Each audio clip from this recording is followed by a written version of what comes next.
Bugun uzun marketdan raspakovka chek qilamiz. Buni men bozordan ko'rganda donasi 10 mingdan ko'rdim. Menga 50 ta kerak bo'lgani uchun qimmatga tushib ketar ekanman. Shuning uchun uzun marketdan ko'rsam juda ham arzonga oldim. Ya'ni 50 tasini 50 mingga oldim. Hozir nimaligini ochib ko'ramiz.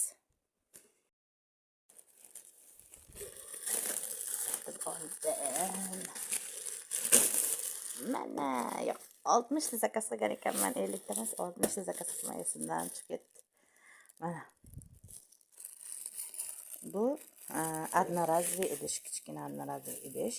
Bozordan ko'rganimda 10 ming deganda, lekin uzun marketda 50 mingga 60 ta olibman. Hozir buni ochib ko'ramiz. Mana shunday одноразовый idishni zakaz qildim mana. Bizda donasi 10 mingdan ekan, qimmat qildi, shuning uchun. Uzun market jamoasiga rahmat. Uzun marketda har doim hamma narsani, ko'p narsani arzon va sifatli narsalarda olishingiz mumkin. Bu 250 gram.